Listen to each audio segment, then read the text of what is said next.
Oi, eu sou o dragão. Tudo bem com vocês? No vídeo de hoje eu vou ler o livro dos Upanishads, mais precisamente a introdução. Os Upanishads.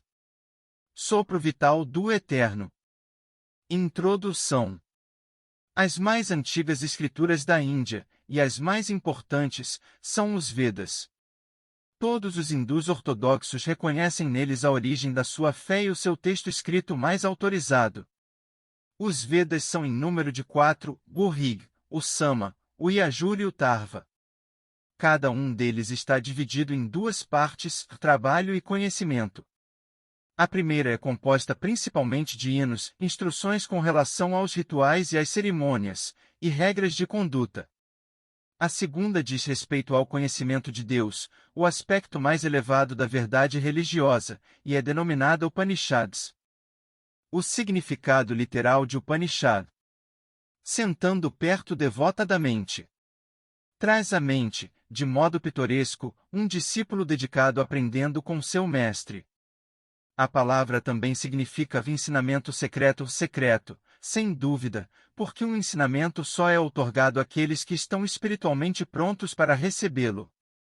Outra interpretação ainda é fornecida pelo grande comentarista do século XVII, Shankara, conhecimento de Deus, o conhecimento de Brahma, o conhecimento que destrói os laços da ignorância e leva à meta suprema da liberdade.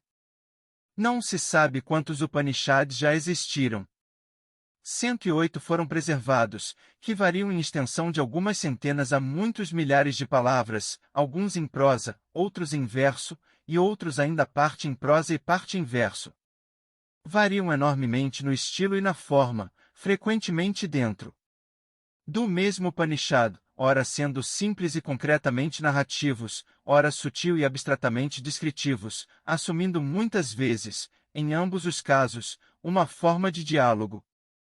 Seu tom também flutua, e a seriedade e elevação características encontram um alívio ocasional num humor primitivo. Não se sabe quem os escreveu e nem, com qualquer precisão, quando foram compostos.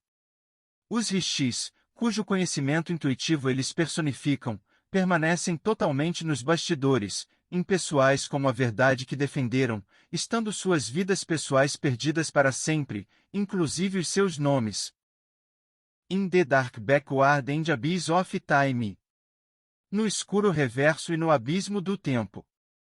Dos 108 Upanishads que foram conservados, 16 foram reconhecidos por Shankara como autênticos e oficiais. Ele escreveu elaborados comentários sobre 10 deles, que incluíam citações dos outros 6, e foram esses 10 que vieram a ser encarados como os principais Upanishads.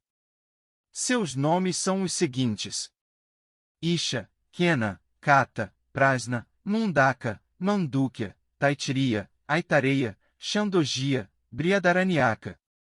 Juntos, eles constituem, e provavelmente sempre constituirão, o principal objeto de atenção de todos os que conheçam a religião hindu. Uma das características dos Upanishads é a sua homogeneidade. Muitas concepções que aparentemente diferem são encontradas neles, mas estas são, grosseiramente falando, encontradas em todos eles, e não distribuídas, uma num Upanishad, outra em outro. É verdade que um Upanishad poderá enfatizar certas ideias, ou determinado ponto de vista, mais do que o resto, ou poderá especializar-se num tópico específico. Porém, tais distinções parecem com frequência puramente acidentais, e nunca são importantes. As divisões entre os Upanishads podem, portanto, para todas as finalidades práticas, ser completamente abolidas, com todos os 108 Upanishads reduzidos a apenas um. Uma característica mais importante surge do fato de os Upanishads representarem o trabalho de santos e profetas. Seus autores estavam preocupados em relatar o conhecimento intuitivo que veio a eles em pensamento ou visão, e não em tornar esse conhecimento superficialmente coerente.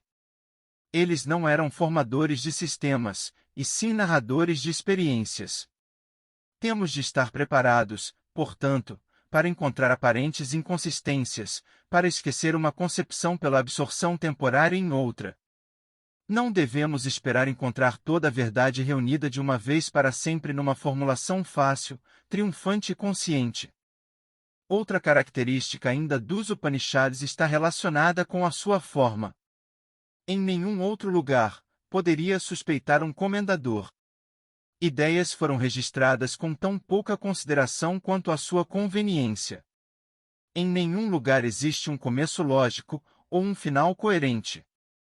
Além disso, em todas as ocasiões, a atenção não está focalizada nas partes, claramente reconhecidas como partes, e sim no todo.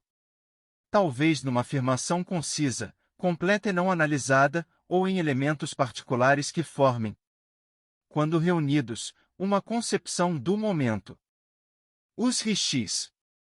Nome dado aos videntes e sábios na literatura védica. Para realizar o estudo dos Vedas, de acordo com uma longa tradição, e mesmo de acordo com os próprios Vedas, temos de ter um mestre, ou guru. Aproximai-vos de um mestre, lemos no Rig, com humildade e com desejo de servir. E nos Upanishads, a muitos não é concedido ouvir falar naquele, significando Deus, que habita a eternidade. Muitos, embora ouçam falar dele, não o entendem.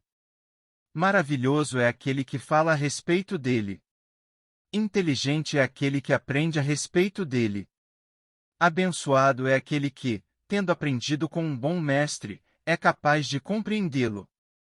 A função de um bom mestre, como o hinduísmo concebe, é dupla.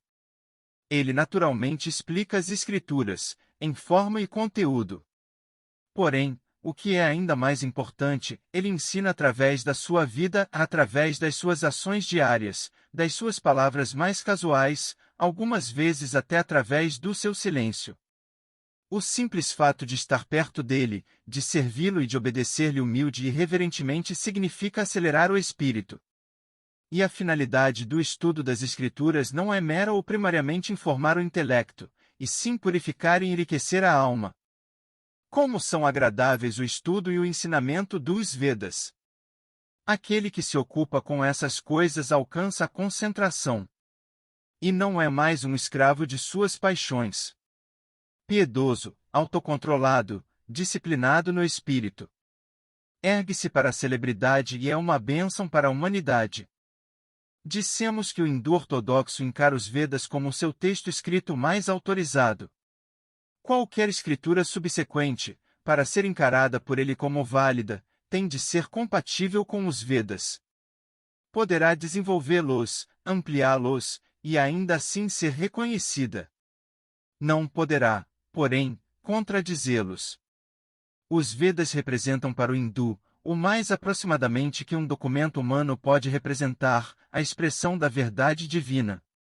Ao mesmo tempo, seria um engano supor que sua lealdade à autoridade dos Vedas seja servil ou cega.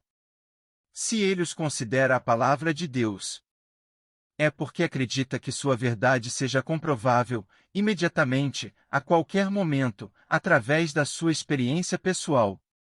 Se o hindu verificasse, após o devido exame, que não eram tão comprováveis, ele os rejeitaria. Se descobrisse que determinada parte deles não era tão comprovável, ele a rejeitaria. E nessa posição as Escrituras, ele lhe dirá, o sustentam. O verdadeiro estudo, dizem os Upanishads, não é um estudo deles mesmos, e sim um estudo daquilo através do qual percebemos o imutável. Em outras palavras, o verdadeiro estudo, na religião, significa vivência direta de Deus. Na verdade, o termo Vedas, como é empregado pelos ortodoxos, não designa apenas um grande corpo de textos transmitidos de geração a geração, porém, em outro sentido, simboliza nada menos do que a verdade inexprimível da qual as Escrituras são necessariamente um pálido reflexo. Considerados sob esse segundo aspecto, os Vedas são infinitos e eternos. Eles representam esse conhecimento perfeito que é Deus. Em resumo, eles são idênticos ao verbo do cristão São João. No início era o Verbo, e o Verbo estava com Deus, e o Verbo era Deus. Obrigado por assistir. Qualquer coisa, num futuro próximo, eu deixo um vídeo com o restante desse maravilhoso livro.